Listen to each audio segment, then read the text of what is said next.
ॐ श्रीगुरुभ्यो नमः। हरिः ॐ।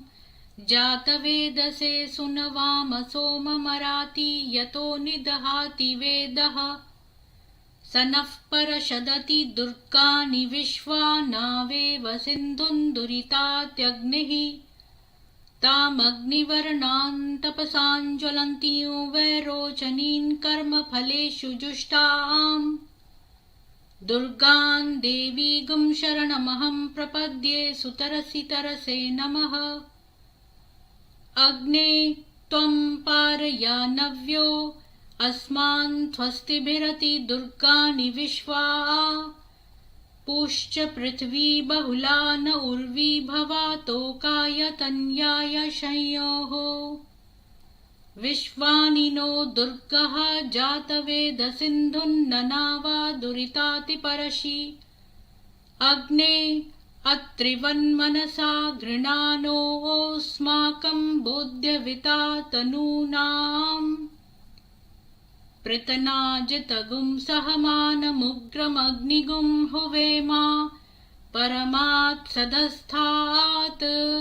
स नः परषदति दुर्गानि विश्वा क्षामद्देवो अतिदुरितात्यग्निः।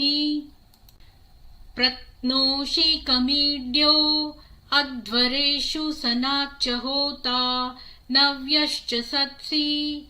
स्वाञ्चा अग्ने तनुवं पिप्रयस्वास्मभ्यं च सौभगमायजस्व।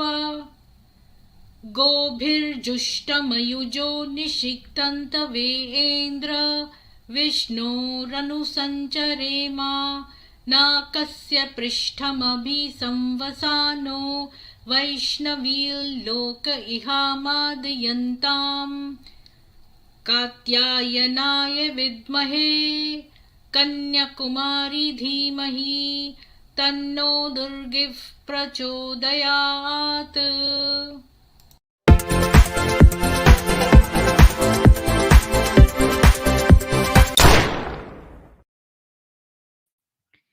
सभी को जय माँ दुर्गा। आज हम हक वाला एक्स मुस्लिम जी से बातचीत करेंगे और लेकिन उससे पहले हम कुछ न्यूज़ शेयर कर लें। आज बड़ी खास न्यूज़ हैं, तो मैं आपके साथ शेयर करती हूँ।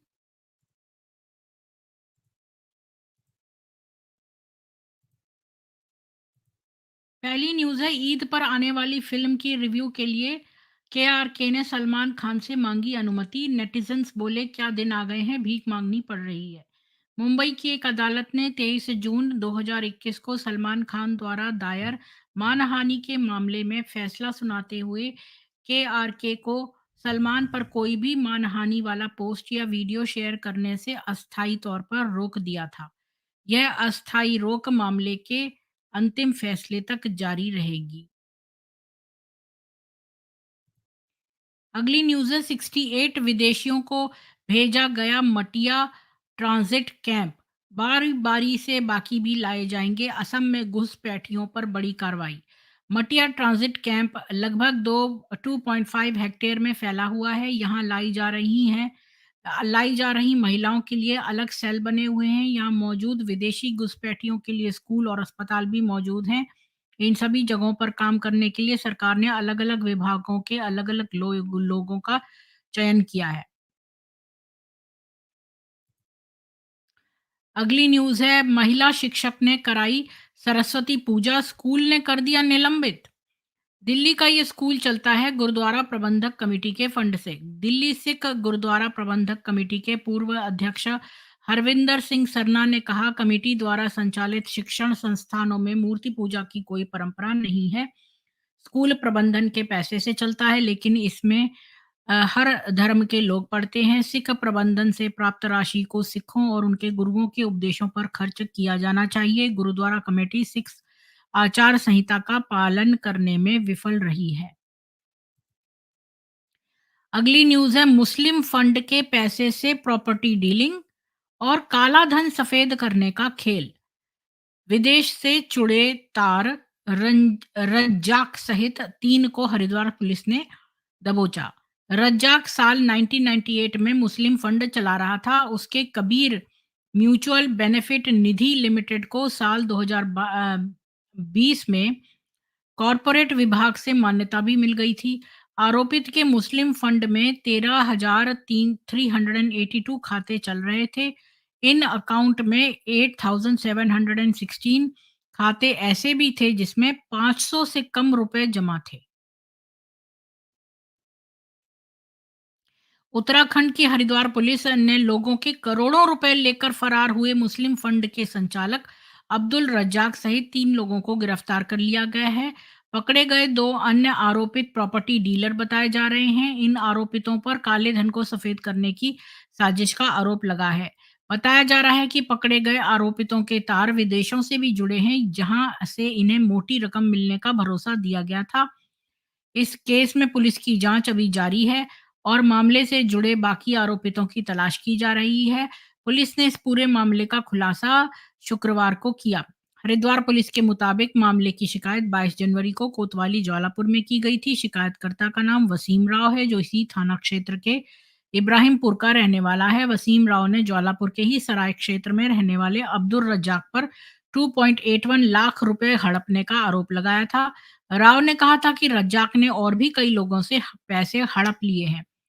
पुलिस ने शिकायत मिलने के बाद रज्जाक के खिलाफ भारतीय दंड संहिता आईपीसी की धारा 406 और 420 में एफआईआर दर्ज कर अब्दुल रज्जाक को गिरफ्तार कर लिया है। रज्जाक ने पूछताछ में अपने साथियों नसीम उर्फ मुन्ना और मशरूर का नाम भी लिया है। नसलीम और मशरूर प्रॉपर्टी डीलर बताए जा रहे हैं। देखो, ये लोगों का करोड़ों का पैसा गमन करके भाग गए।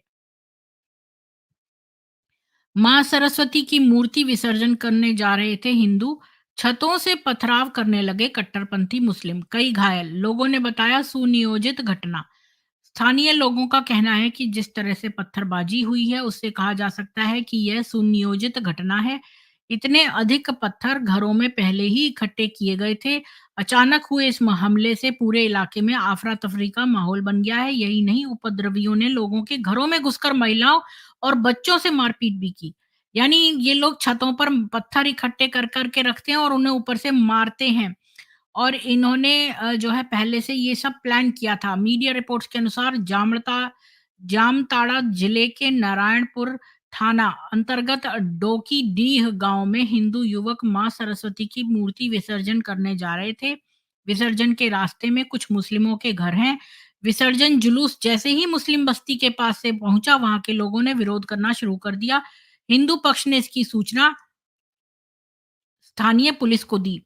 पुलिस प्रशासन ने मौके पर पहुंचकर दोनों पक्षों को समझाया। इस पर हिंदू बिना डीजे के मूर्ति विसर्जन करने को राजी हो गए। इसी दौरान कट्टरपंथी मुसलमानों ने अचानक हमला मचाना शुरू कर दिया। उसके तुरंत बाद उन्होंने मूर्ति और हिंदुओं पर पत्थरबाजी भी शुरू कर दी। पत्थरबाजी घर की छतों से भी की गई है। स्थानीय लोगों का कहना है कि जिस तरह से पत्थरबाजी हुई है, इससे कहा जा सकता है कि ये एक सुनियोजित घटना है। इतने अधिक पत्थर घरों में पहले ही इकट्ठे किए गए थे। अचानक हुए इस हमले से पूरे इलाके में अफरा-तफरी का माहौल बन गया था। यही नहीं, उपद्रवियों ने लोगों के घरों में घुसकर महिलाओं और बच्चों से मारपीट भी की। इस पत्थरबाजी में मूर्ति विसर्जन करने जा रहे हिंदुओं समेत 2 पुलिसकर्मी भी घायल हो गए।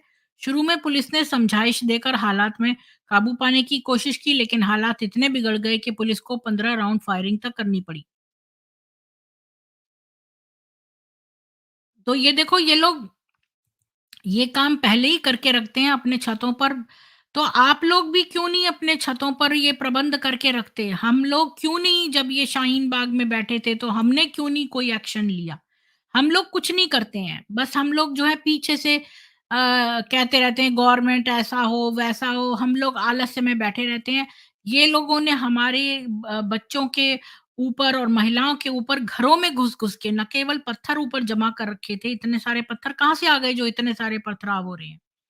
इसका मतलब इन्होंने जमा करके रखे हैं। तो आप लोग भी क्यों नहीं जमा करके रखते हो? क्या आप खाली पत्थर खाने के लिए बने हो? अगली न्यूज़ है, इस्लाम को बदनाम कर रहे हैं धीरेन्द्र शास्त्री। मुस्लिमों की घर वापसी कराने से नाराज मौलाना शहाबुद्दीन बोले, भारत हिंदू राष्ट्र कभी नहीं बन सकता। बनेगा, बिल्कुल बनेगा। ये बेवकूफ है शहाबुद्दीन, और इसकी जो है लाइफ इतनी ही है। जो इसने कहा है इसके ऊपर ईश्वर का प्रकोप होगा। मौलाना शहाबुद्दीन ने यह भी कहा है कि अगर छत्तीसगढ़ सरकार धीरेन्द्र शास्त्री पर एक्शन नहीं लेगी तो वो अदालत का रुख करेंगे। मौलाना ने धीरेन्द्र शास्त्री की मंच से कही गई बातों को इस्लाम के खिलाफ साजिश करार दिया है।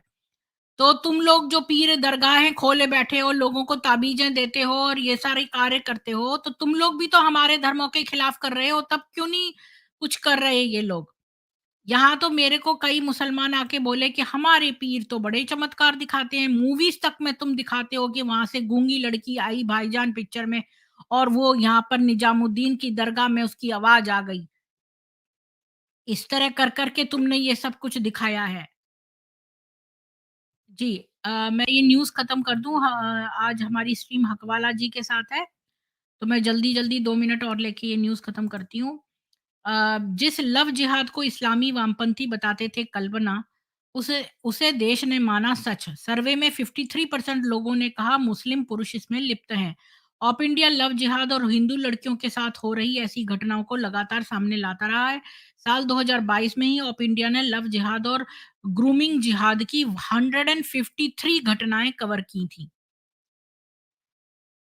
और स सर्वे के बाद जारी रिपोर्ट में कहा गया है कि सर्वे में भाग लेने वाले 53% लोगों का कहना है कि मुस्लिम युवक लव जिहाद में संलिप्त होते हैं। और बता दें कि लव जिहाद के लिए मुस्लिमों द्वारा हिंदू लड़कियों को टारगेट किया जाता है। इसके लिए मुस्लिम अपना नाम और धर्म छिपाकर लड़कियों से दोस्ती करते हैं और फिर प्यार में फांसते हैं। और इसके बाद दबाव डालकर हिंदू लड़कियों का धर्म परिवर्तन कराया जाता है। यही नहीं, उन्हें बलात्कार और मारपीट जैसी घटनाओं का भी सामना करना पड़ता है। उसके बाद उनकी ज़िंदगी किसी अभिशाप की तरह हो जाती है और ज़्यादातर मामलों में ये लड़कियों को छोड़ देते हैं या मार डालते हैं। अगली न्यूज़ है, शिवाजी महाराज की धरती पर टीपू सुल्तान का नाम बर्दाश्त नहीं। महाराष्ट्र सरकार बदलेगी पार्क का नाम। सपा के अबू आज़मी बोले ये इतिहास मिटाने की कोशिश है। अगली न्यूज़ है, दाने-दाने को मोहताज पाकिस्तान अब अल्लाह भरोसे।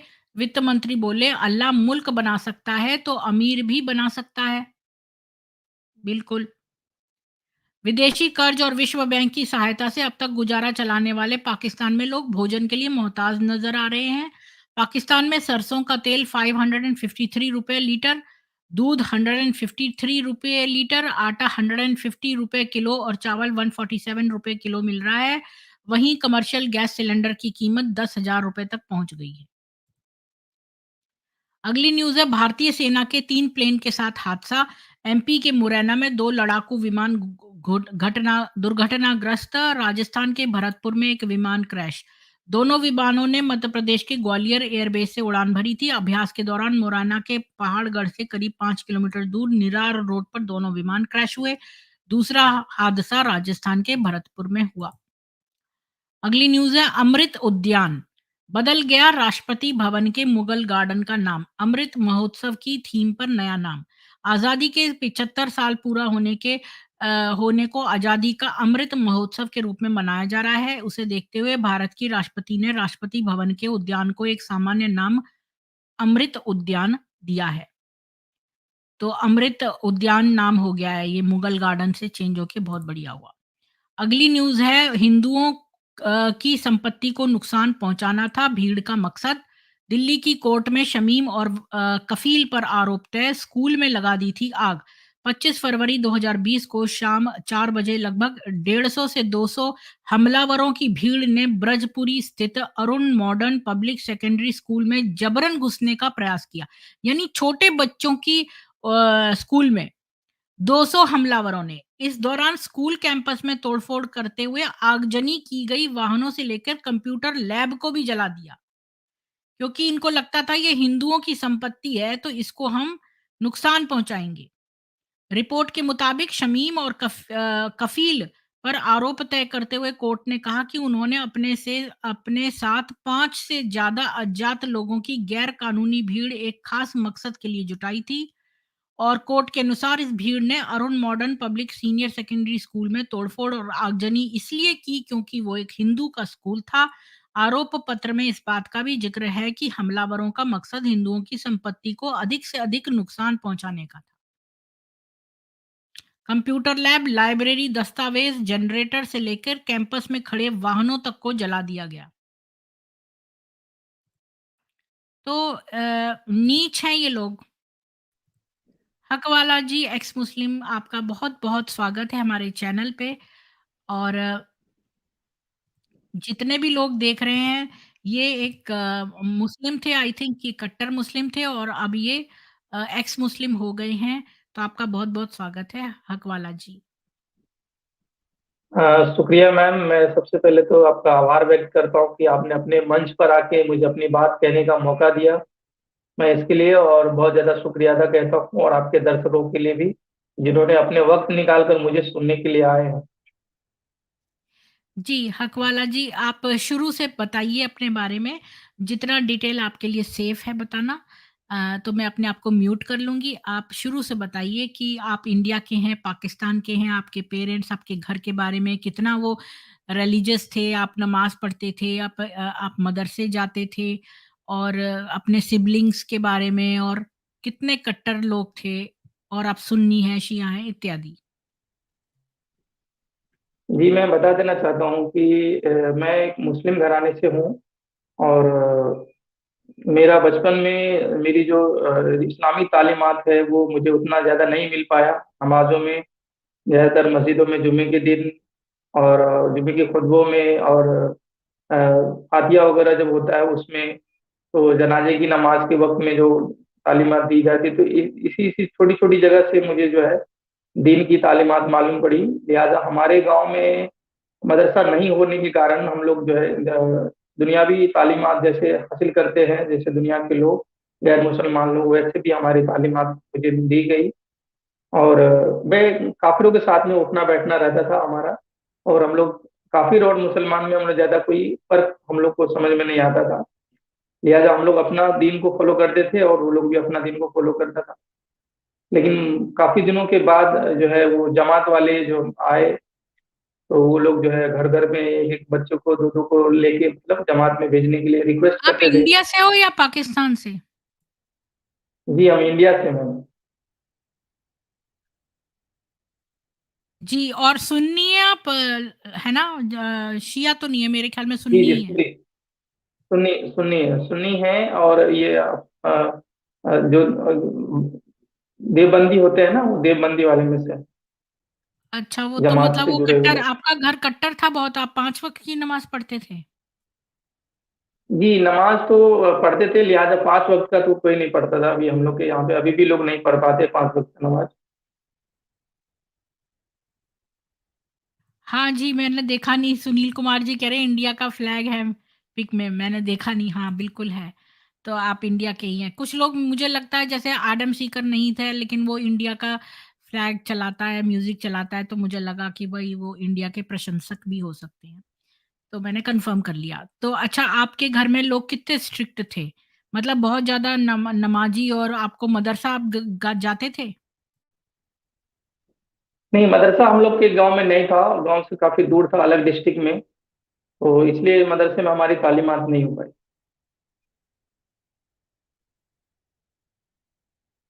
जी, फिर आप तबलीगी जमात में जाते थे? जी, तबलीगी जमात में काफी सालों के बाद, मैं हायर एजुकेशन जब मैंने ले लिया बाहर से, दुनियावी तालीमात, उसके बाद से मुझे जो है वो तबलीगी जमात में भेजा गया, और वहीं से मेरा कहानी स्टार्ट होता है। जी, आप अपनी कहानी डिटेल में सुनाइए, मैं म्यूट कर रही हूँ। जी, उसके बाद से जमात में जाने के बाद मुझे जो है वो अ, नमाज के बाद, फजर की नमाज के बाद जो है वो कुरान की जो है वो तिलावत की जाती थी, बात तर्जमा। और कुरान मुझे मुझे पहली बार डिटेल से मुझे सीखने के लिए मिला वहाँ पर। और वहाँ पर कुरान में अल्लाह ताला फरमाते हैं कि जो मैंने बनी इज़राइल को बहुत सारे नबी दिए, सारे नबी बनी इज़राइल में आए, मूसा की कौम में, जिसको आज यहूदी लोग बोलते हैं, ज्यूस लोग। और ईसा इब्ने मरियम को भी हमने जो है बहुत सारी फजीलत बख्शी है, तो लिहाजा उनको भी जो है नसारा बोलते हैं।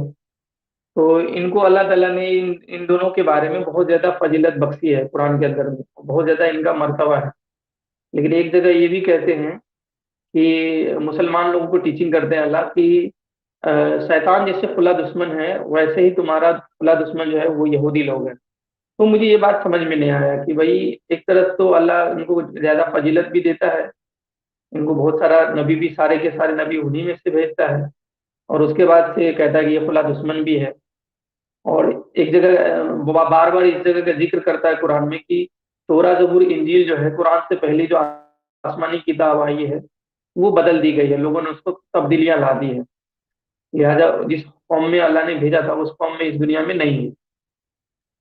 तो इस सब चीज के लिए मैं सोचने पे मजबूर हो गया था कि जो अल्लाह कहता है कि कुन फयाकुन, मतलब हो जा, और विचार करता है, सोच लेता है तो हो जाता है, दुनिया में कोई भी चीज उसके लिए असंभव नहीं है। तो उसके कलाम को या उसकी जुबान से निकली हुई कलाम को कैसे लोग बदल सकता है? एक इंसान अदना सा, जिसकी इंसान की कोई वैल्यू नहीं है, कोई ताकत नहीं है, वो अल्लाह के कलाम पे कैसे गालिब हो सकता है? मतलब उसके उसके ऊपर कैसे विजय पा सकता है या उसको बदल सकता है?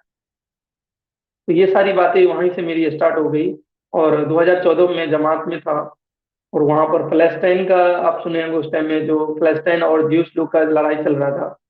तो सारे के सारे जितने भी हमारे इंडिया में भी और हर जगह हर कंट्री में मुसलमान लोग जो है बाइकआउट कर रहे थे इजराइल का प्रोडक्ट का, तो हमने भी पर्चे बांटे हैं अपने हाथों से, जमात में रहने के बाद भी, कि भाई बाइकआउट करो, है ना। मुस्लिम लोग जो है जो भी प्रोडक्ट यूज करते हैं, नेस्ले का भी हो जो भी हो, तो वो सारे के सारे यहूदी का प्रोडक्ट है, जितने भी सारे यहूदी का प्रोडक्ट है उसको बाइकआउट करना, क्योंकि हम उसका सामान खरीदते हैं और उसके सामान के पैसे से वो हथियार बनाता है और मुसलमानों को मारता है, तो इसलिए वो बाइकआउट करते थे। तो मुझे अजीब सा लगता था कि भाई इस तरह से क्या उनका फायदा, क्या नुकसान कर पाओगे आप बाइकआउट कर? अल्लाह ताला उसके कुरान में इतना फजीलत भी दिया है, सारा चीज तो अल्लाह ही ने उसको दिया है, तो तुम बाइकआउट करके क्या उसका क्या उखाड़ लोगे, मतलब क्या बिगाड़ पाओगे? और उसकी बद्दुआ करता था भाई, मतलब कि अल्लाह ताला जो यहूदी यहूदी लोग को जो है तबाह बर्बाद कर दे, उसको नष्ट नाबूद कर दे।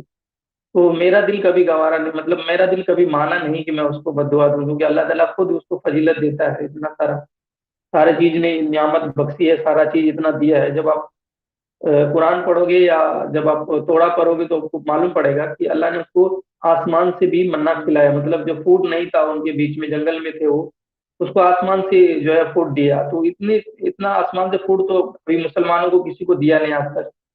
तो इतने सारे जो चीज जो है प्रोवाइड जो करवाया अल्लाह ने, वो मुसलमानों को आज तक तो कभी मुश्किल भी है, मतलब मुझे नहीं लगता कि दे पाएगा अभी भी।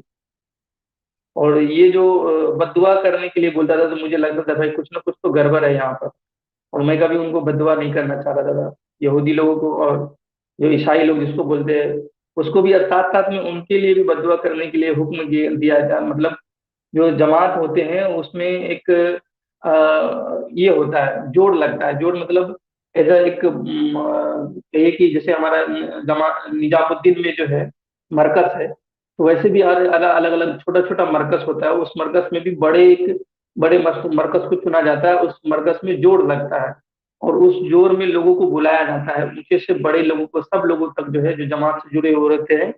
तो एक पोस्ट टाइप का होता है कि ये इस पोस्ट पे, वो है उस पोस्ट पे, तो सब पोस्ट के लोगों को बुलाया जाता है, और सब लोग मिलके उस उसमें जो है इस चीज के लिए जोड़ लगा था कि भाई यहूदी प्रोडक्ट को बाइकआउट करना है, और यहूदी के लिए जो है एक कड़ा फैसला लेना, हमको एक निर्णय लेना, और उसके लिए बददुआ करना है, अल्लाह मेरी दुआ कबूल करेगा, हम लोग की दुआ कबूल करेगा। तो सब लोग रो रो के भी दुआ कर रहे थे और लानत भेजते थे पूरे दुनिया के लोगों को, मतलब जो मुसलमान के खिलाफ है, जो इस्लाम के खिलाफ है, जो मोहम्मद रसूलुल्लाह के खिलाफ है, उनके लिए बददुआ की जाती थी। और मुझे लगता था कि ये तो बहुत गड़बड़ हो रहा है, ये बददुआ किसी के लिए भी नहीं करना चाहिए।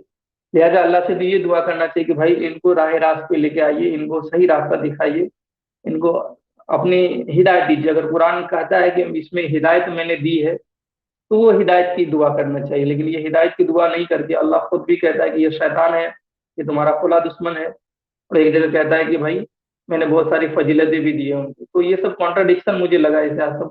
और उसके बाद बहुत सारा कॉन्ट्राडिक्शन मुझे लगता चला गया, जैसे जैसे मैंने हदीस को पता किया और कुरान में आगे पढ़ता चला गया, तो सूरह निसा के अंदर में जो औरतों का जो हुकूक के बारे में जिक्र है, वो तो मुझे काफी बेइज्जती लगा कि औरतों को जो है शक के बिना पर उसको मारने का हुक्म दिया, उसका बिस्तर अलग करने का हुक्म दिया है कि नहीं?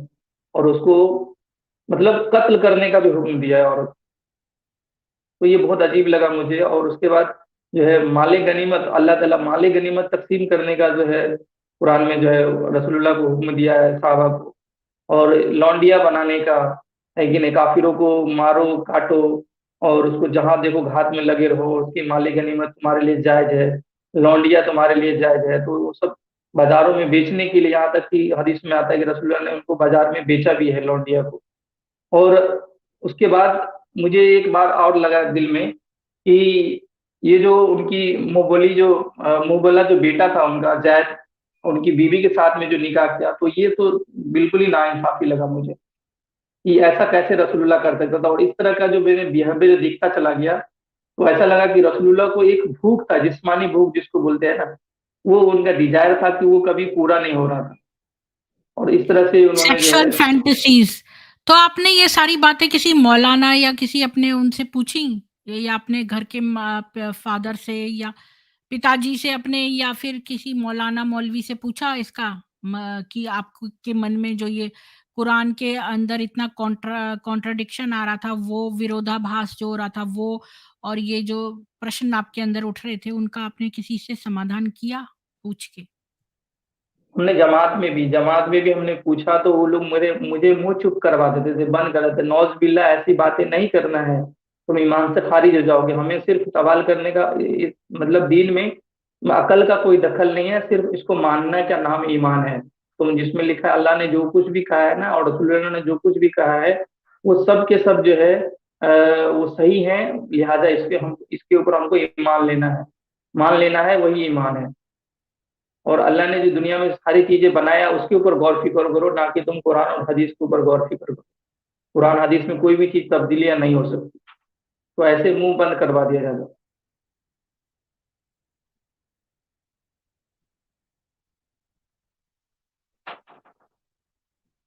फिर क्या हुआ? फिर आप कोई यूट्यूब पर वैसे इनके फिर एक्स सवालात, मुस्लिम्स के वीडियोस भी देखते थे क्या? नहीं ये तो मैंने काफी बाद में देखा। मैं 2014 में जब मैं जमात में था, तो वहां से मेरा ये सवाल चालू होता चला गया। और उस टाइम में लगता था कि मैं अकेला हूँ, मेरे जैसा सोचने वाला लोग बहुत, मैं अकेला हूँ, अकेला फील करता था। और कभी टोटल कभी मैं कितने जैसे सवाल जमात थे 40 दिन का आपके? मैंने चिल्ला लगाया दो हुँ। बार। टोटल कितने सवाल दो आपके बार मैंने दिमाग में थे? पहला तो वो था कि मतलब आसमानी किताब कैसे बदल सकता है। तो धीरे धीरे अभी तो बहुत सारे सवाल आ गए हैं मेरे, तो अभी मैं सवाल तो गिन नहीं सकता हूँ, अनगिनत सवाल हो गए हैं। फिर जो आपको ये लोग चुप कराते थे, तो फिर आपने तबलीगी जमात में जाना छोड़ दिया, या कुछ और कहीं और हाँ से दो बार ढूँढे मैंने, वो? दो बार दो बार दो बार मैंने चिल्ला लगाया। चिल्ला मतलब 40 40 दिन का दो एक चिल्ला होता है। तो हमने एक बार चिल्ला लगाया और वहां से सारी सवालात हुए। फिर जमात में जाने के बाद लोग घर से वापस, मतलब जमात से वापस घर पे आता है, तो वो 5 वक्त की नमाजी हो जाता है, माशाल्लाह सुभान अल्लाह। मतलब गले मिलना, हाँ मुसाफा करना और नमाज पढ़ने के लिए लोगों को दावत देना, तो ये सारी बातें जो है उनके नमाजी। और सुभान अल्लाह जो तजबी होता है, वो रसूलुल्लाह के तजबी होता है, वो सब करना जो है वो जमात में जाने के बाद लोग ज्यादातर सीख जाते हैं और वैसा करने लग जाते हैं। लेकिन मेरे पास जो है वो उल्टा ही इसका होने लग गया, मैं लोगों से फिर सवाल करने लग गया था। तो लोग मुझे डांटते रहते थे, फिर मारना शुरू कर देते थे। तो इस तरह से मुझे लगता है कि भाई ऐसा कैसा है मेरा दीन हो सकता है, ऐसा कैसा जो है अल्लाह कर सकता है कि भाई अगर तुम सवाल करो तो वो सवाल से मतलब वो झुंझला जाता है, लोग उसका जवाब नहीं देता। जवाब तो मिलना चाहिए। और मुझे बहुत अजीब लगता था यहाँ पर, कुछ ना कुछ तो गड़बड़ी है कि जो जवाब देना नहीं चाहते। और वही फिर उसके बाद फिर जो भी मैं नमाज पढ़ने पढ़ता था, वो नमाज पढ़ना भी मैंने छोड़ दिया। उसके बाद फिर जमात में जाने वाले लोगों को देख के मुझे बहुत घिन आता था। तो ऐसा लगता था कि भाई ये लोग तो कुछ अलग ही चीज का टीचिंग दे रहे हैं, कुछ अलग सवाल का जवाब नहीं देते थे। तो मैं उन लोगों से दूरियां बनाने लगा। घर में मैं अजीब टाइप का मैं बिहेवियर करने लगा। जो भी लोग अल्लाह रसूल की बात करते थे, तो मैं उनसे दूर हट जाता था, या उनको फिर उनको मैं बताता था कि भाई ये सब चीज सवाल है, तो ये सब सवाल का जवाब क्यों नहीं है फिर। तो लोग भी मुझसे मुझे लगना कहने लग गया था कि भाई ये इसको क्या हो गया जमात में जाने के बाद। जमात में जाने के बाद तो लोग वो सुधर जाता है, अल्लाह रसूल की तस्बीह करता है, 5 वक्त का नमाज पढ़ता है, वो अच्छा हो जाता है उसका रहन सहन। हाँ, बाहरी लिबास मेरा जो है वो बदल गया था। मैं दाढ़ी उड़ी नहीं रखा था, जमात में जाने के बाद 40 दिन के बाद तो वो जाहिर सी बात है कि दाढ़ी बढ़ जाती है। तो मेरी दाढ़ी बढ़ गई, अच्छी खासी दाढ़ी बढ़ गई, और जो जुब्बा होता है जो शेख लोग पहनते हैं, व्हाइट करके, जो सऊदी में देखेंगे आप, सऊदी के लोग जो शेख लोग पहनते हैं, तो उस तरह का मेरा जो है ड्रेसेस हो गया।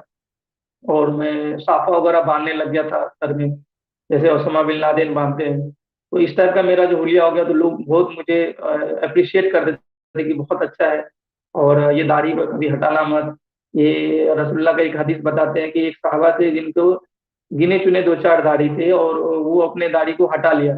उसको लग रहा था कि ये दाढ़ी अच्छी नहीं लग रही है, तो हटा लिया। तो रसूलुल्लाह ने उनको कहा कि भाई, आपके एक एक दाढ़ी में मैंने 70-70 फरिश्ते झूलते देखा है, तो लिहाजा ये बहुत अच्छा लगता था मुझे देखकर, तो आपने दाढ़ी क्यों हटाई? तो ये सब हदीस सुना सुना के जो है, वो मुझे कहते थे कि ये दाढ़ी मत हटाना कभी भी, बहुत अच्छा लग रहा है, माशाअल्लाह, सुभान अल्लाह, चेहरे पे नूर है, अल्लाह का नूर है ये।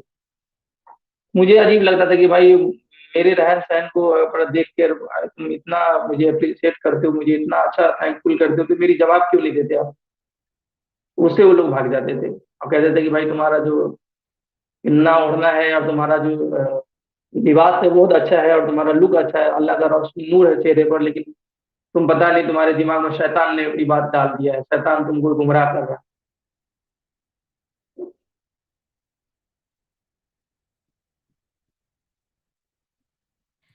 फिर क्या हुआ? फिर आपने अपने घर में अपने माँ-बाप को बताया कि आपके दिमाग में ये सब परेशानियाँ चल रही हैं? या है। हाँ, फिर तो ये उन सब मैंने उनको बताया, तो तबलीगी जमात में वो जब लोग भी आपने मुझे जाना चुप करवा छोड़ देते। दिया, तो उन लोगों ने आपको मतलब लेने के लिए आए और आप नहीं गए तबलीगी जमात में, तो उन्होंने आपसे कोई बदला लिया? नहीं नहीं, दोबारा फिर से मुझे प्रेशर डाला, मुझे मेरे ऊपर फिर से दोबारा प्रेशर डाला, और मैं फिर से वापस गया 4 महीने के लिए। बोला कि 40 दिन में ये थोड़ा इसको सवाल आया, इसका जवाब जो है 40 दिन में इसको मिल जाएगा, ये ठीक हो जाएगा। तो 4 महीने के लिए मुझे जो है फिर से वापस जमात में भेज दिया गया। और उस 4 महीने के मेरा टाइम बीता नहीं, फिर 40 दिन में मैं वापस लौट गया। और मैं सवाल और ज्यादा करता था, और ज्यादा परेशान करता था उन लोगों को। कुरान जब पढ़ी जाती थी, तो मैं बीच में रोक के मैं उनको बोलता था कि ऐसा क्यों है, इस तरह से अल्लाह क्यों कहता है कुरान के अंदर में। तो ये सारी सवाल जो मैं करता था, तो उन लोग को बुरा लगता था कि भाई, सवाल नहीं करना है, सिर्फ सुनना है और मानना है बस। तो ये 40 दिन के बाद मैं 4 महीने के लिए जमात में गया, और 40 दिन में वापस में लौट के चला गया। मुझे बिल्कुल अलग लग रहा था, मैं उन लोग को परेशान करने लग गया था।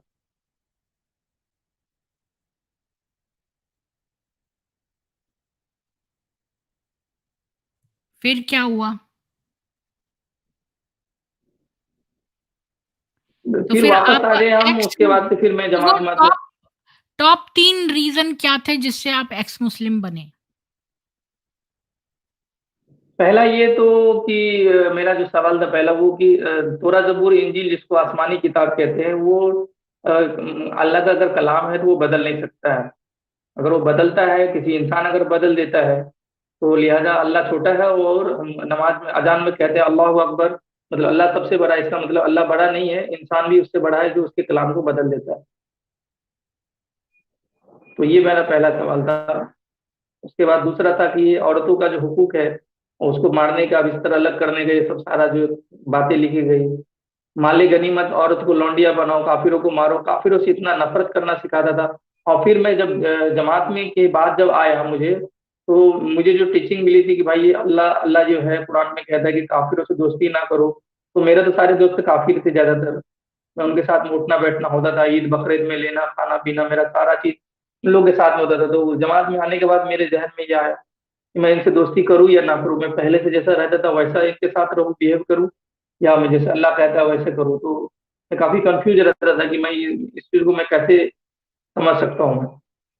और मुझे थोड़ा सा इंसानियत जो है यहाँ पर नहीं लगा मुझे कि भाई, मैं तो पहले इंसानियत की तरह रहता था सब लोग के साथ में, जैसा हर कोई जीता है भाई, आपस में कोई बैर नहीं, किसी से दुश्मनी नहीं भाई, सबसे मोहब्बत से रहो, सबके साथ में अच्छे अखलाक रखो।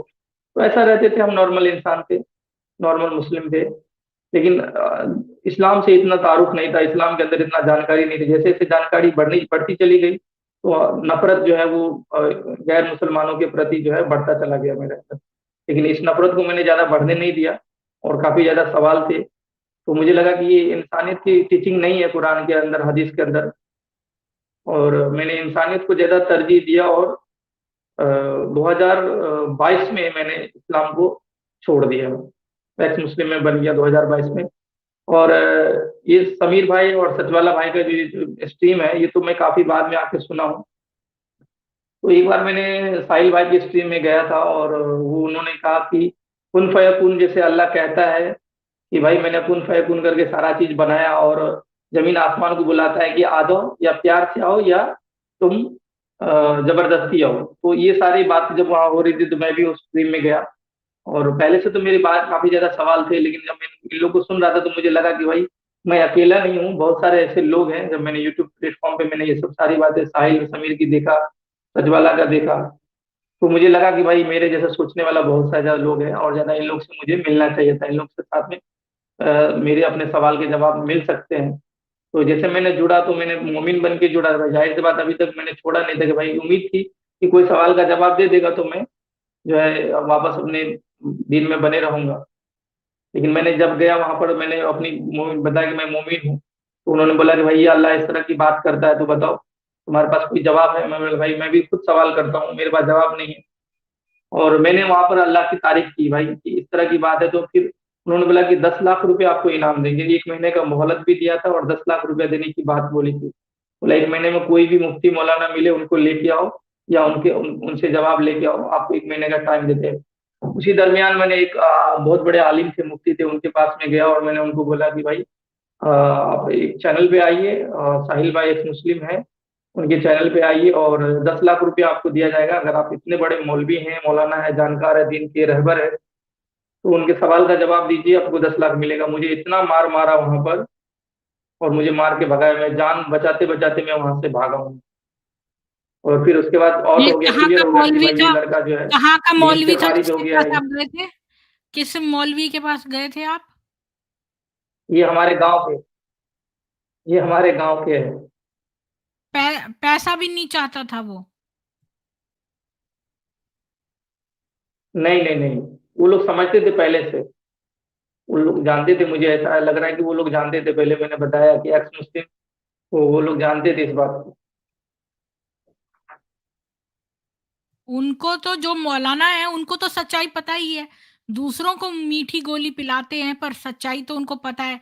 दूसरों को बताते हैं कूड़े वाली बुढ़िया की कहानी और ये वो इधर उधर की बातें, पर सच्चाई तो उन सबको पता है। वो इसलिए नहीं बताते कि उनका बिजनेस खत्म हो जाएगा फिर। और साथ में लड़कियां तो वगैरह फिर और मेरे लड़के घर जो वालों को अपराधी हैं, बोला कि भाई ये जो है, उनको भी तो यौन शोषण करने को मिलता है ना, तो वो सारा खत्म हो जाएगा। खाली पैसे की बात नहीं है ना, बच्चे भी तो मिलते हैं ये यौन शोषण करने के लिए। तो वो सारे लूज हो जाएंगे ना, अगर उनका रहस्य सामने आ गया तो। गंदगी।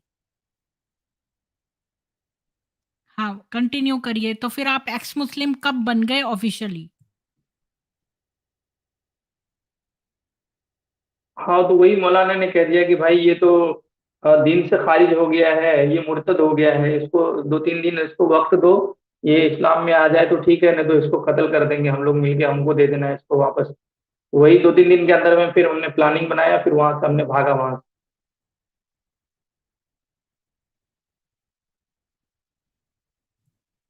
इसके बाद आपके माँ बाप को भी आपने कुछ बताया, या उनको पता था कि आप एक्स मुस्लिम हो गए हो या नहीं?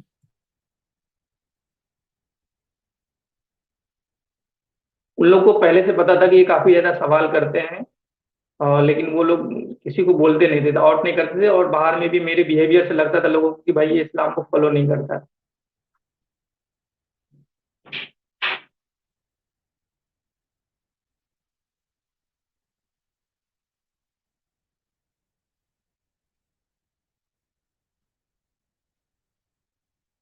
फिर आपके दोस्त वगैरह, तो आपके माँ-बाप ने कुछ, जैसे स्पार्टैकस जो था बंदा, उसकी तो माँ ने उसी के खिलाफ गुंडे भेज दिए थे उसको मारने से, जान जान से मारने के लिए। क्या आपके माँ-बाप ने जो है, उनको पता तो चल गया था आप बहुत क्वेश्चन कर रहे हैं, पर उनको क्या पता था आप बिल्कुल हो गए हो एक्स मुस्लिम?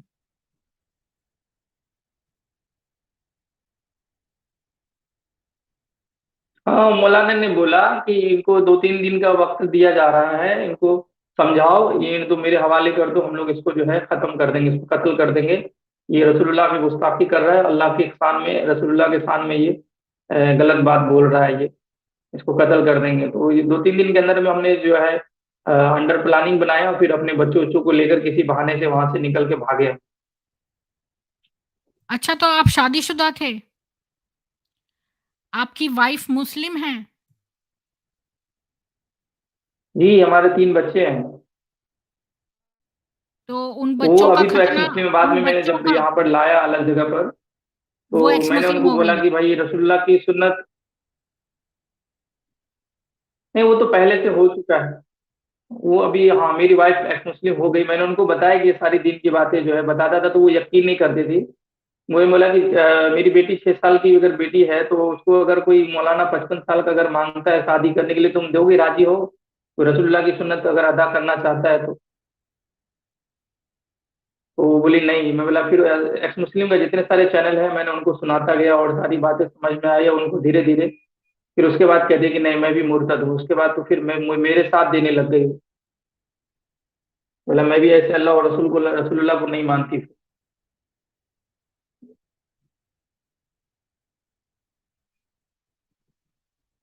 आपने अपने बच्चों का खतना करवाया है?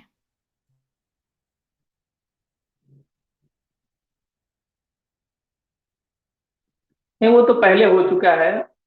मेरा बेटा काफी बड़ा है, तो वो बचपन में ही कर देते हैं ना, 1 साल के बाद या जैसे टाइम मिलता है जिसको, उस हिसाब से कर देते हैं। तो मेरे बेटे का छोटी उम्र में ही खतना हो चुका है।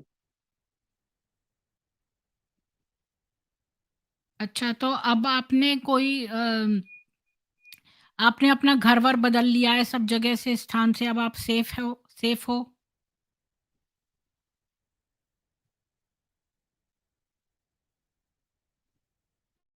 हाँ, मैं वो काफी दूर हूँ अपने घर से, और किसी को पता नहीं कि मैं कहाँ पर हूँ। और उन लोग से मैंने कोई कांटेक्ट रखा नहीं है, मैंने सारा अपना नंबर वगैरह बदल लिया है।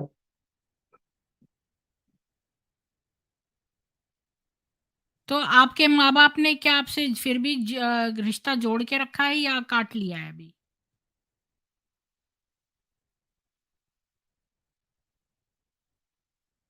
नहीं, तोड़ दिया। फिर कैसे ही उनको पता चला, तो एक बार जो है, जब मेरा पुराना नंबर था, तो उसने बोला कि दोबारा कभी घर पे वापस मत आना, नहीं तो काट के रख देंगे, खत्म कर देंगे तुमको और तुम्हारे पूरे परिवार को, सारे बच्चों को तुम्हें खत्म कर देंगे, दोबारा इधर आना मत।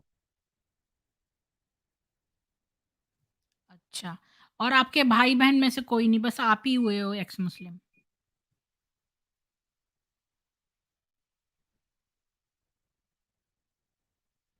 मैं सबको बोलता था, लेकिन मेरी बात किसी को समझ में आती नहीं थी, वो कोई लोग मानने के लिए तैयार ही नहीं होते थे। जी। तो अब आप जो है पूरी तरह कन्विंस्ड हो कि आपने सही फैसला लिया?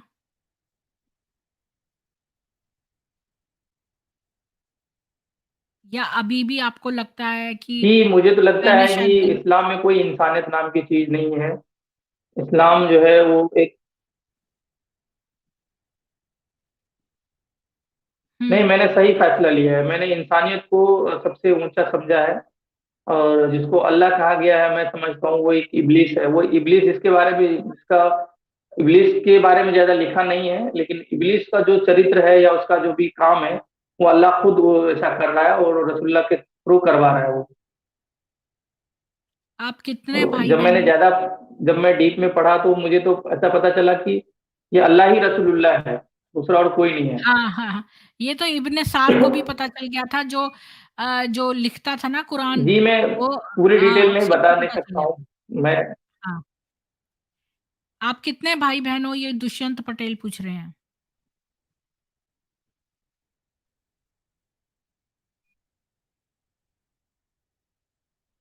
आप तो जानते हैं कि मोमिन जो है कितने भाई बहन होते हैं। हमारे घर में काफी जो है, मैं मेंबर बता देता हूँ कि मेरे घर में जो है 16 मेंबर हैं। तो आप समझ सकते हो कितने हैं। 14 बच्चे हैं मतलब। जी।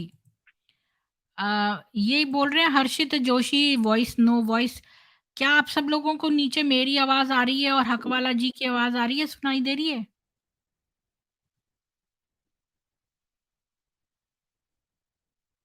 और 84 लोग जो देख रहे हैं, प्लीज़ लाइक, शेयर और सब्सक्राइब कर दीजिए वीडियो को। लाइक करने से यूट्यूब उसको आगे रिकमेंड करता है। जी, तो आपने ये बहुत सारे वीडियो देख के जाना कि अ, वाक़ई ये जो अल्लाह है और जो मोहम्मद है वही अल्लाह है?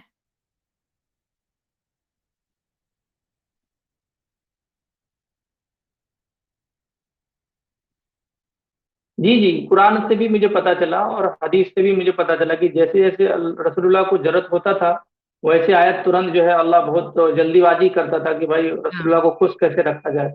उसकी सारी ये तो मन्नतें आयशा पूरी ने कहा करने में था। अल्लाह हमेशा लगा रहता था। जी, ये तो आयशा ने भी उसको व्यंग करके कहा था कि आपके पास आयत तो बड़ी जल्दी आती है, जब वो जी, ज़ैनब जी। से शादी करना चाहते थे अपनी बहू से। जी, अब आपको कैसा महसूस होता है इस्लाम छोड़कर? एक बात मैंने और मुझे तो काफ़ी अच्छा लगता है कि मैंने इंसानियत में आ गया और मैं हुँ, इंसानियत में हूँ, अभी फ्री महसूस लग रहा है, बिल्कुल हल्का लग रहा है कि इस्लाम को मैं जैसे नज़दीक जाता गया, एक सा लग रहा है कि प्रेशर है, वो बर्डन जैसा है, बोझ है वो। लोगों को अपने हुँ। बोझ के अंदर दबाना चाहता है। ऐसा मतलब कहते हैं ना कि वो एक जंजीर है, लोहे की जंजीर जैसे वो जकड़ जिसको एक बार जकड़ लिया ना, फिर वो उसमें से निकलना मुश्किल है। तो आपके जो दादा-दादी के और नाना-नानी के दादा-दादी और नाना-नानी हैं वगैरह हैं, वो सारे हिंदू ही तो थे। ये सारों को किसी मजबूरी के वश जो है इनको जज़िया न देने के कारण, गरीबी के कारण इस्लाम में परिवर्तित होना पड़ा था। आप सब जितने भी मुसलमान इंडिया में रहते हैं, वो सारे एक्चुअली में सनातनी हैं। उनके पुरखे सब सनातनी थे। वो बेचारे ये लोग जज़िया लेते थे मार-मार के और वो बेचारे जो गरीब होते थे उन वो जज़िया नहीं दे पाते थे, तो उनको अपनी जान बचाने के लिए इस्लाम अपनाना पड़ता था। वो सोचते थे कि अभी अपना लेते हैं, बाद में छोड़ देंगे, लेकिन बाद में ऐसा नहीं हो पाया और जो है वो इस्लाम में बने रहे और उनके बच्चों को वो ये नहीं बता पाए और बच्चे जो हैं इस्लाम में बने रहे। तो नहीं, आप सनातन धर्म के बारे में क्या जानते हैं? इस्लाम में मैम आपको लोगों को ना अगर पूरी इस्लाम बता दिया जाए तो कोई इस्लाम के अंदर पूरे इस्लाम को अगर किसी को बता दिया जाए तो लिहाजा लोगों को उससे नफरत हो जाएगी, घिरना आ जाएगा।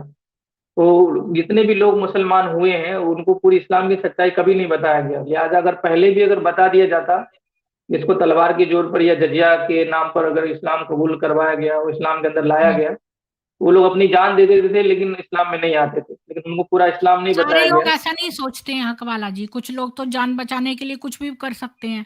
उस समय सोचते हैं कुछ लोग सोचते हैं हम मर जाएँगे पर अपनी जान नहीं। अब ये देखो हमारे यहाँ जो राजपूताना युवतियाँ थीं, रानियाँ थीं, वो सारी अपना आग में ज़िंदा जल जाती थीं। तो क्यों ऐसा वो करती थीं? क्योंकि वो बॉडी उन जो लाश होती थी इनके साथ भी ये लोग रेप करते थे। तो वो जीवित जलना पसंद करती थी। सारी युवतियों में इतना वो नहीं होता कि जल जल सकें। तो वो लोग अपने हिसाब से हर व्यक्ति होता है। कोई व्यक्ति ज़्यादा वीर होता है, कोई इतना वीर नहीं होता है। ज़्यादातर लोग अपनी जान बचाने के उसमें रहते हैं। तो हम लोग का लोग सोचते हैं हाँ, सोचते हैं हम लोग अभी का तो इसके सामने परिवर्तन कर लो और बाद में जी, छोड़ हम लोग देंगे। का जो ऐसे बहुत सारे लोग जब मोहम्मद ने जी की मैम। डेथ हो गई, जब मोहम्मद मर गए, तब बहुत सारे लोग वापस जो है इस्लाम छोड़कर अपने-अपने धर्मों में जाने लगे। तब इन सहाबाओं ने ऐसा मौत काटी वहाँ पर कि जो आप पढ़ना अगर तो इन लोगों ने बहुत मौत काटी वहाँ पे ताकि जितने लोग जो इस्लाम में आए थे वो वापस ना चले जाएँ अपने धर्मों में। बहुत लोग छोड़कर जाने लगे उसी वक़्त क्योंकि वो तो उस समय बन गए थे। लेकिन वो मारने में बिलीव नहीं करते थे दूसरों को जान लेने में। तो आपको सनातन शब्द का मतलब पता है सनातन का क्या मतलब है? हमारे हमारे दादा जो लोग हैं, हमारे दादा लोग हमारे दादा लोग ये बोलते थे और अभी भी हैं, वो बोल रहे हैं कि हमारे जो पूर्वज हैं, हमारे जो पहले हम लोग ब्राह्मण थे, ब्राह्मण जो वो हिंदू है ना, तो हम्म। उनको जो है इस तरह से कहानियां बताते थे कि भाई काफी जो है बाहर से लोग आए मुसलमान उनको, और वो लोग उनको जो है प्रेशर डाला, और बहुत सारी पहले गरीबियां थी इंडिया के अंदर में, अभी भी है ज्यादातर, तो वो सब गरीबी की वजह से जो है वो कन्वर्ट हो गए जबरदस्ती जो है लड़ाई में आने के बाद। तो ये ऐसे ही कहानियां बताते थे। तो हमने स्कूल में तो काफी मैंने भागवत गीता भी पढ़ा है, दो चार श्लोक भी मैं नहीं, काफी, मैं संस्कृत सनातन भी थोड़ा सा वर्ड, मैं पढ़ा हूँ। देखो, मैं आपको बताना चाहती हूँ हकवाला जी, आपको कोई मूर्ति पूजा करने की जरूरत नहीं है, ना मंत्र पढ़ने की जरूरत है, ना कोई गीता, ना कुछ भी पढ़ने की जरूरत नहीं है। सनातन का मतलब होता है इटर्नल, जो हमेशा से शाश्वत है, जो कभी जिसका ना आदि है ना अंत है, यानी कि ना कोई बिगिनिंग है ना एंड है, उसका मतलब है सनातन। और धर्म किसको कहते हैं? धर्म का मतलब रिलीजन नहीं होता। ये बहुत गलत फहमी है लोगों के अंदर। धर्म का मतलब होता है राइचस ड्यूटी। जैसे जो सूरज है वो अपना गर्मी देता है, लाइट देता है और हीट देता है, गर्मी और प्रकाश देता है, तो ये उसका धर्म है। एक मनुष्य का धर्म क्या है? एक मनुष्य का धर्म ये है कि वो एक अच्छा पुत्र हो, बेटा हो, अच्छा भाई हो, अच्छा पिता हो, अच्छा मनुष्य हो। तो ये उसका धर्म है। तो इसको बोलते हैं धर्म। और ये एक ही है, वो है सनातन धर्म। सनातन धर्म जो है वो सभी मानव प्राणी का, यानी पूरे वर्ल्ड में जितने प्राणी हैं उनका एक ही धर्म है, वो है सनातन धर्म, जिसका ना आदि है ना अंत है। वो राइचस ड्यूटी है, वो हर मनुष्य को करनी है। अगर सारे मनुष्य अपना अपना राइचस ड्यूटी करेंगे तो इस पूरे वर्ल्ड में बहुत हार्मनी, शांति और सारे कार्य अच्छे रहेंगे, राम राज्य बन जाएगा। तो इसको कहते हैं सनातन धर्म। और इसके लिए आपको केवल ये 10 बातें फॉलो करनी है, जो कि मैं आपको अभी दिखाती हूँ। ये खाली ये फॉलो करनी है, आपको ना कोई मूर्ति पूजा करनी है, ना कुछ और करना है। अगर आप एक एक किसी क्रिएटर में तो विश्वास करते हैं ना? या आप एथिस्ट कहते हैं अपने आप को अभी?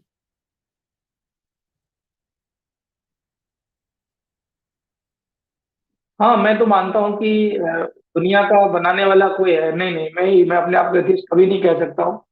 मैं मानता हूँ कि दुनिया को किसी ने क्रिएट किया है, कोई है, लेकिन वो हुँ। अल्लाह नहीं है, इस बात से मैं कंफर्म हूँ। हाँ, हाँ। अच्छा, हम्म। एक बात और कि आप हिंदी पढ़ना जानते हो या इंग्लिश? आप हिंदी पढ़ लेते हो?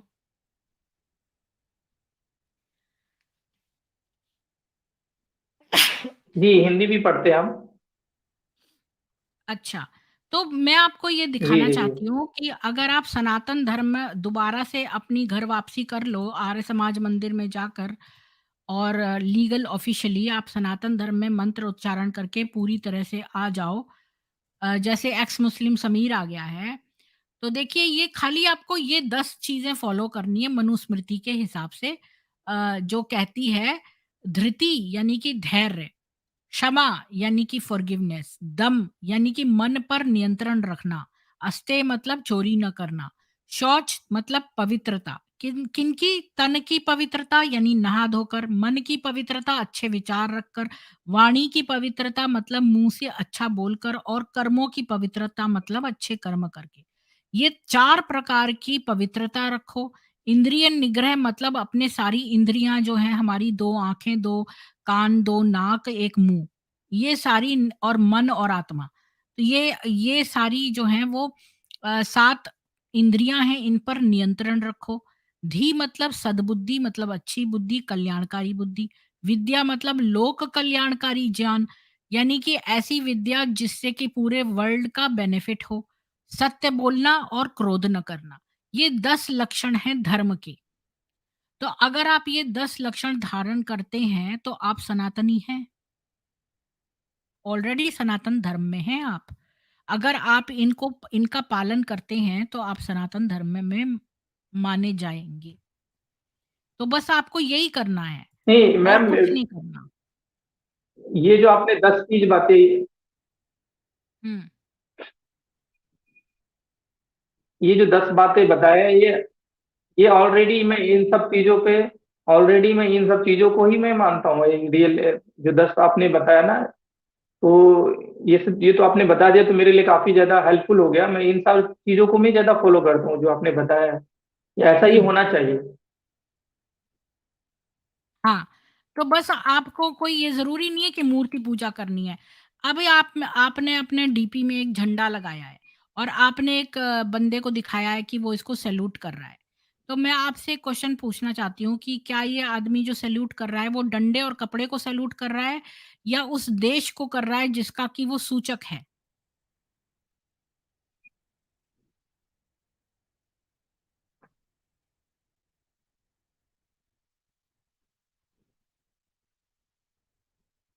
आपकी आवाज़ नहीं आ नहीं, ये रही तो है। देश के लिए है। और मैं बता देना हाँ, चाहता हूँ कि जो मैंने जब चैनल बनाया, तो मैंने सोचा कि जिस देश में मैं रहता हूँ आज, मैं अपने देश का जो हाँ, हालात तो देख ये रहा हूँ, देश का तो मुझे सूचक है ऐसा ना, लगता है देश कि का है अल्लाह ना। कभी जो है, हाँ, तो ये देश का अल्लाह कभी, सूचक अभी है। आ रही है आवाज? तो हाँ, आ रही है। तो मैं आपको कह रही हूँ, आप कह रहे हो ये देश का सूचक है। तो इसी तरह जो मूर्ति पूजा है, जो लोग हैं वो मूर्ति खाली फ़ोकस करने के लिए, कंसंट्रेशन करने के लिए रखते हैं। मूर्ति को नहीं पूजते हैं, वो मूर्ति जिसका सूचक है ईश्वर का, उसको पूजते हैं। ये नहीं कहते, अरे पत्थर की मूर्ति मैं तेरे को पूजता हूँ। ये वैसी ही बात है जैसे आप डंडे और कपड़े को नहीं पूजते हैं, जिस देश को वो रिप्रेज़ेंट करता है, उस देश की रिस्पेक्ट करते हैं। उसी प्रकार मूर्तियाँ जो लोग रख के पूजा करते हैं, वो लोग मूर्ति की पूजा नहीं करते हैं, वो करते ईश्वर की पूजा है, क्योंकि ईश्वर हर जगह है। वो पत्थरों में भी है, वो मूर्तियों में भी है, कैसे भी है। तो हम अगर कोई चीज़ सामने रख लेते हैं, तो जो लोग सरल होते हैं, सीधे-साधे लोग होते हैं, उनसे वैसे पूजा नहीं होती है। सामने कुछ रख लो, तो ज़्यादा अच्छा उनको पूजा पूजा सरल हो जाती है। तो ये वो जो मूर्ति है वो उसका सूचक है, जैसे कि ये झंडा जो है वो देश का सूचक है।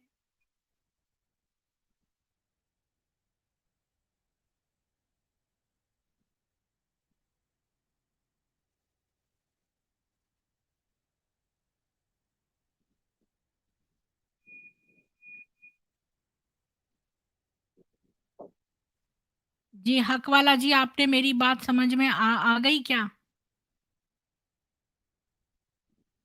हेलो, जी, हक मेरी वाला आवाज जी, आ रही है? आपको आपकी आवाज़ आ रही है, पर आपको मेरी आवाज़ आ रही है क्या?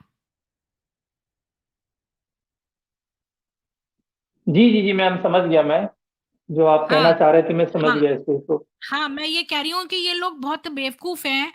हर वक़्त कहते हैं कि देखो ये मूर्तियाँ पूज रहे हैं। जी जी, अरे अभी आ मूर्ति रही है, थोड़ी बहुत कोई अच्छी आ रही पूज है। रहा है। हाँ, मूर्ति थोड़ी कोई पूज रहा है। वो तो जैसे आप देश को झंडे को सैल्यूट कर रहे हैं, तो वो कपड़े और डंडे को थोड़ी कर रहे हैं, आप तो देश को कर रहे हैं ना। उसी तरह मूर्ति के सामने जो पूजा करता है, वो ईश्वर को ध्यान में रख के करता है, ईश्वर की पूजा, ना कि उस पत्थर की मूर्ति की पूजा करता है।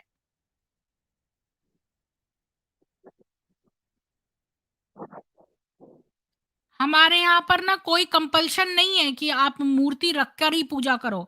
आप वैसे भी ईश्वर को मान सकते हो बिना मूर्ति रखे। जहाँ हमारे तक जो मुझे थोड़ी सी जानकारी हाँ, है कि जैसे इस्लाम के अंदर में आपको नमाज भी।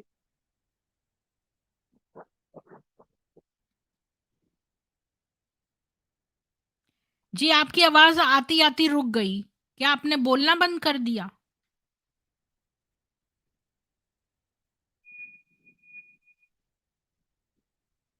इस्लाम में मैम जो है ना, हर चीज के लिए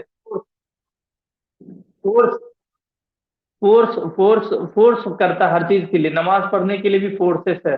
फोर्स करता है, हर चीज को एकदम फोर्स के साथ में मनवाया जाता है। लेकिन जहाँ हाँ, तक मुझे थोड़ी सी जानकारी मैंने लिया है, तो जो हमारे सनातन धर्म के जो हिंदू लोग हैं, इस सनातन धर्म के अंदर में कोई फोर्स नहीं है, किसी भी चीज के लिए फोर्स नहीं है। आप चाहे मानो चाहे नहीं मानो, तो ये मुझे काफी अच्छा लगा। हाँ, मानो चाहे नहीं मानो, मैंने 5 बार अपना मज़हब बदला है और अब मैं सनातन में वापस आई हूँ। मैं 17 साल क्रिश्चियन रही थी, इससे पहले। तो मैंने बहुत सारे मज़हबों में जा के देखा, उसमें बैठ के उनके एनवायरनमेंट में उनका मज़ाक उड़ाने के लिए नहीं, वहाँ से सीखने के लिए। इतने सालों तक लगातार जा के मैंने सीखा उनके मज़हबों को कि उसमें आखिर में है क्या, उसका असली तत्व क्या है, और मैं फाइनली जो है वो सनातन धर्म में वापस आ गई हूँ, क्योंकि सनातन धर्म ही असली है। क्योंकि सनातन धर्म में ईश्वर को आप जैसा भी चाहे अनुभव करिए। ये इतनी स्वतंत्रता दी गई है आपको और कोई आपके ऊपर ज़ोर ज़बरदस्ती नहीं करता। हाँ, वो मैं अपने अलग इंटरव्यू में बताऊँगी जितेंद्र जी कि मैं ईसाई क्यों बनी। क्योंकि मैं लोगों की बातों में आ गई कि शिवलिंग ऐसा होता है, कृष्ण जी ऐसे थे, फलाने थे। तो मैंने ये चीज़ें सोची तो मुझे लगा कि मैं तो इन चीज़ों को नहीं मानती हूँ। मैंने कोई ग्रंथ तो पढ़े नहीं थे, लोगों की सुनी-सुनाई बातों पे विश्वास कर लिया जैसे कि आम लोग करते हैं और मेरे घर के लोगों ने मुझे स्वतंत्रता दी थी क्योंकि वो हिंदू थे।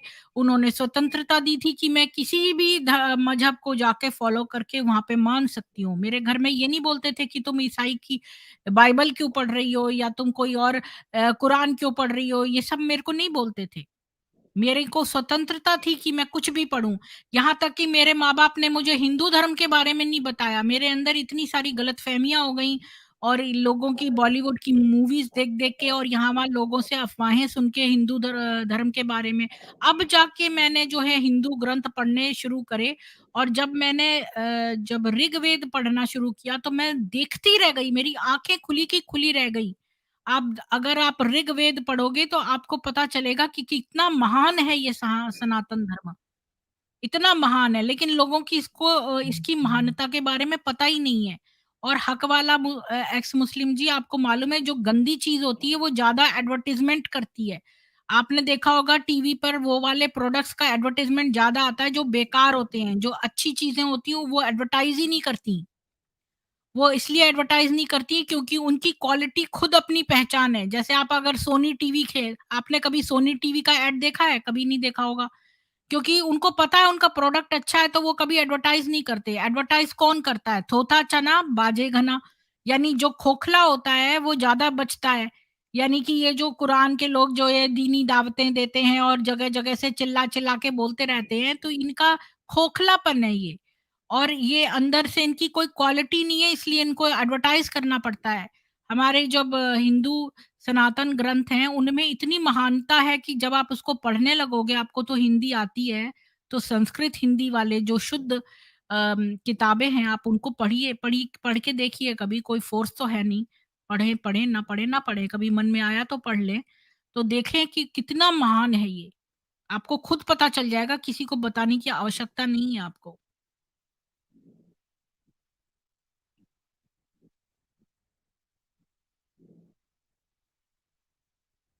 देखिए, मैं आपको एक बात और बताना चाहती हूँ, मेरी आवाज़ आ रही है आपको? हक वाला एक्स मुस्लिम जी, आपको मेरी आवाज़ आ रही है? जी मैम, जो भी मैं अभी हाँ, मेरा स्टडी चल मैं ना रहा एक है, मैं सारे क्वेश्चन आपसे धर्मों को पूछना जो है मैं चाहती अभी पढ़ाई कर रहा हूँ, मैं सारे धर्मों की किताबों। जी, मैं आपसे खाली एक क्वेश्चन जी जी, पूछना आपकी चाहती हूँ। आवाज़ आ रही है, थोड़ी सी रुक के आ हाँ, रही है लेकिन पूरी आवाज़ आ रही मैं ना आपसे एक क्वेश्चन पूछना चाहती हूँ। ये बताइए कि जो अगर सारे लोग आदम ईव से निकले, जैसा कि ये जितने भी इब्राहिमिक मज़हब हैं, जिसमें कि ईसाई मज़हब भी है और उसमें इस्लाम भी है और उसमें यहूदी मज़हब भी है। ये जितने भी तीनों इब्राहिमिक मज़हब हैं, इसमें सारी जो सृष्टि बनी है, वो आदम ईव से बनी है। ठीक है ना? आप मानते हैं इस बात को?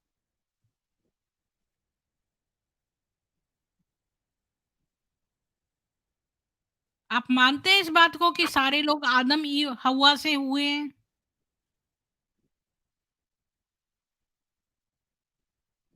है। जी जी, हम यही तो बताया गया है।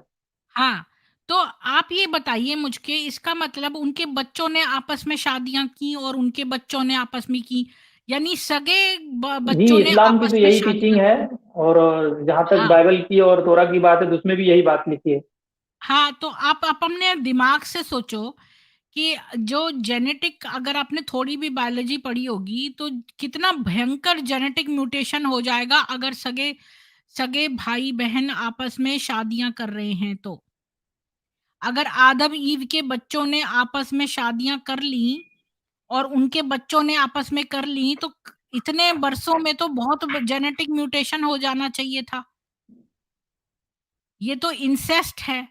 इसको इंसेस्ट बोलते हैं इंग्लिश में INCEST इंसेस्ट। तो आदम और ईव के सगे बच्चों ने आपस में शादियां कर ली और उनके बच्चों ने आपस में तो अब तक तो इतने वर्षों में तो जेनेटिक म्यूटेशन इतनी नहीं, ज़्यादा ये आप सही कह रहे हैं, ये आप सही कह रहे हैं, हाँ, ये आप सही हाँ, कह रहे हैं। तो ये कैसे मुमकिन है कि इतने सारे लोग जेनेटिकली म्यूटेटेड नहीं है? मतलब सब सब लोग तो आपको रिटार्डेड नहीं दिखेंगे इधर-उधर।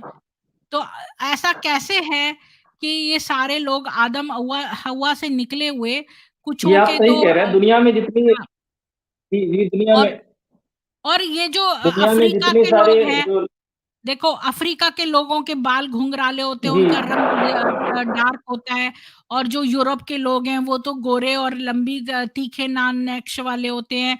चीनी लोग होते हैं, उनकी आँखें छोटी-छोटी होती हैं, तो इतनी वैरायटी लोगों की एक ही आदम ईव से कैसे निकली?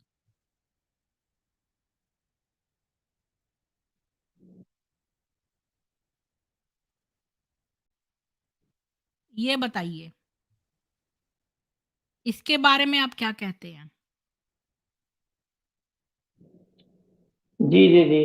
तो ये इन्हीं का नतीजा है, मुझे ऐसा लग रहा है कि दुनिया में इतने सारे जो लोगों के अंदर में जो नफ़रतें हैं और इतनी मार-काट जो सिखाया जाता है, नहीं, इतनी जो नहीं, मैं मार-काट जो नफ़रतों सिखाया के जाता है, बारे तो में नहीं उसका कह रही।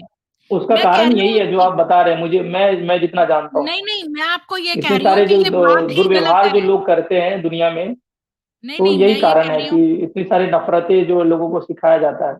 नहीं, नहीं, मैं उस नफ़रत के बारे में नहीं बात कर रही। मैं आपसे एक फंडामेंटल क्वेश्चन पूछ रही हूँ कि अगर सारे लोग अगर ये बात सच होती कि सारे लोग सारी दुनिया जो है आदम ईव से बनी होती, तो अब तक लोगों के अंदर मेंटल रिटार्डेशन आ गया होता, इतना इस कदर तक जेनेटिक म्यूटेशन हो जाती कि आपको साधारण लोग दिखते ही नहीं और इतने सारे वैरायटी लोगों की नहीं दिखती। तो ये बात कि सारे लोग आदम ईव से निकले हैं, ये बात गलत है। ये बताने की कोशिश कर रही हूँ कि ये बात गलत है, इसलिए यहूदी धर्म, ईसाई धर्म और इस्लाम तीनों ही गलत है, क्योंकि ये सारे लोग आदम ईव से नहीं निकले हो सकते। अगर आदम ईव से निकले होते तो जेनेटिक म्यूटेशन बहुत हो जाता और दूसरी बात हम सबका डीएनए एक होता, हम सबका तो डीएनए अलग-अलग है।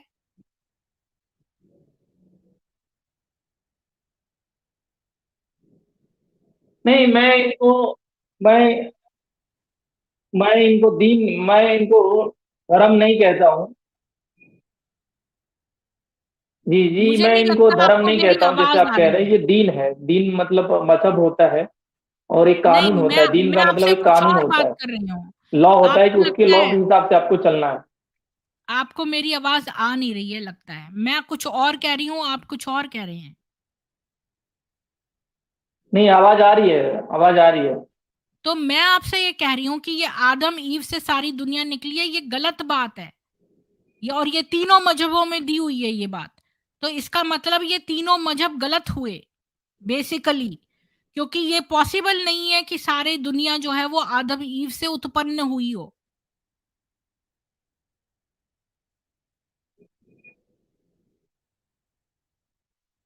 हाँ, तो मैं देखिए एक्चुअली क्या है ना, तो ये मेरी वहाँ सारे तक कहाँ उतनी से पहुँच आए? नहीं है। देखो मेरी आप अपनी अपने जी, दिमाग जी। से सोचो, आप अपने दिमाग से सोचो कि मेरी ये उतना तक बेसिक नॉलेज बात नहीं है। है, मेरी उतना पहुँच नहीं है कि मैं उसको डिसाइड करूँ कि भाई इतना भाई क्या सही है, आप क्या मेरे गलत है, में मैं नहीं उस है, वहाँ तक अभी नहीं मैं तो पहुँचा हूँ मैं। आपसे ऐसी जनरल बात कह रही हूँ जिसके लिए कोई नॉलेज की ज़रूरत नहीं है।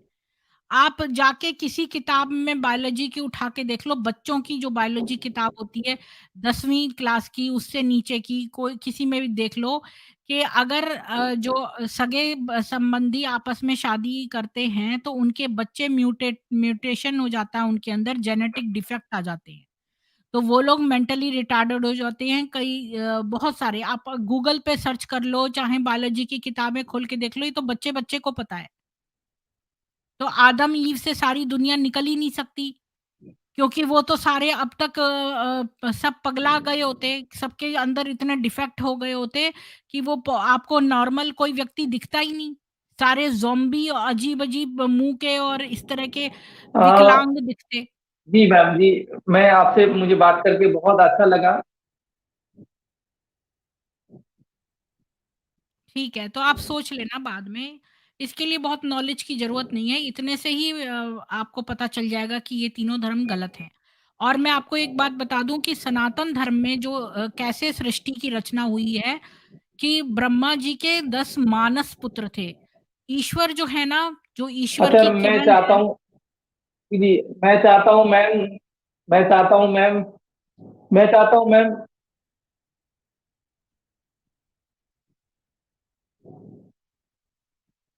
जी, बोलिए।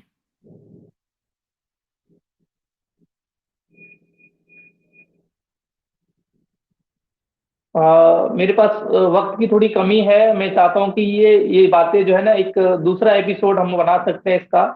और ये जी, इंटरव्यू का हम दूसरा पार्ट करना चाहते हैं। ये 1 घंटा बिल्कुल, मेरे पास कैसे बिल्कुल। भी मैंने निकाल के क्या लाया हूँ। आप लोगों के तो क्वेश्चन अगले नहीं ले सकते? टाइम अगर आप चाहें तो रख सकते हैं। इसका हम आगे और बात करेंगे, अपनी बात को और आगे ले जाएंगे। इसका जी, नेक्स्ट पार्ट, दूसरा सेकंड पार्ट रखेंगे मैम। तो मेरे जी, पास वक्त की ज़रूर। थोड़ी कमी है, तो और हम खुल के बात करेंगे आगे हम दूसरे पार्ट में। जी, जी। कोई बात नहीं, ये आप ही अगले का पार्ट में चैनल लेंगे है। हम, दूसरे पार्ट में हम जी, लेंगे। जी। आपको लोगों के क्वेश्चन लेंगे अभी या नहीं?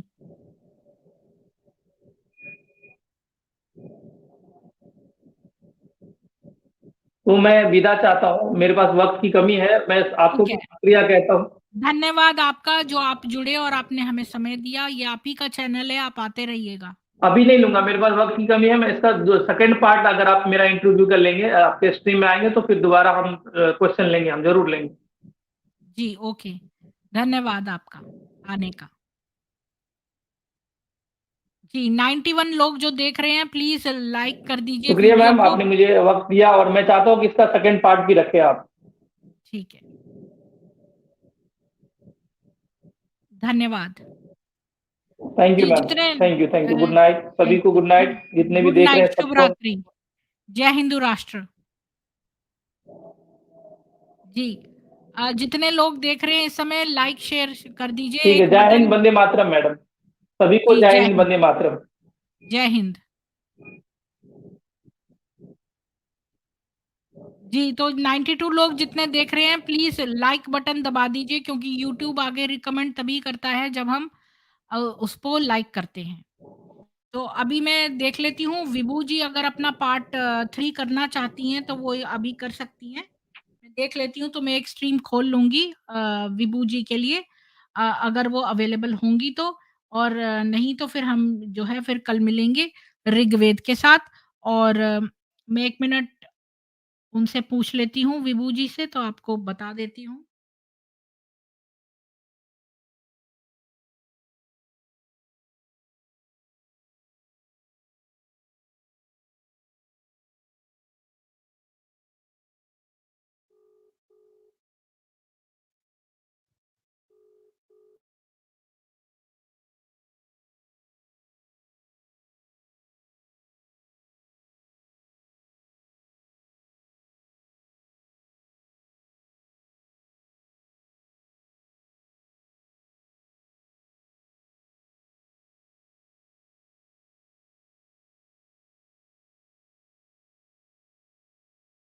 अच्छा, ऊपर कोई नहीं है, पर कोई अगर आके अपने व्यूज़ रखना चाहता हो तो मैं एक लिंक दे देती हूँ। हमारे पास अभी टाइम है। कोई अगर अपने व्यूज़ रखना चाहता हो तो मैंने लिंक दे दिया है, तो अपने पॉइंट्स रख सकते हैं इस बारे में। नहीं तो फिर हम कल बात करेंगे।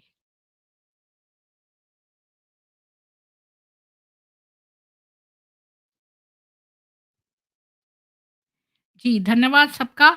और अपना एक लोकल व्हाट्सएप ग्रुप बनाइए जिसमें 20 सनातनियों का नंबर हो, ताकि उनको आप बुला सकें। जय हिंदू राष्ट्र, और ईश्वर करे आपको और आपके परिवार को नर पिशाचों से बना के बचा के रखे। एक मोमिना जी जुड़ी हैं। मोमिना जी, आपका स्वागत है, बोलिए। Good evening madam. हाँ जी।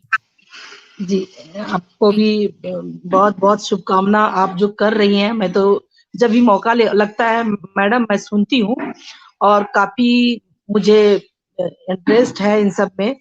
और आज अभी अभी चांस मिला तो मैं जुड़ गई आपसे। एक दिन जी, और जुड़ी थी। मैं इतना ही कहूंगी कि आप जो कर रही हैं इसके लिए हम लोग अगर थोड़ा-थोड़ा, पहले भी मैं बोल चुकी हूँ कि कम से कम सभी मिल-जुल कर लाइक करें, शेयर करें, बाँटे 100 में, 500 में बाँटे तो 3 भी तो देखे, 2 भी तो देखे।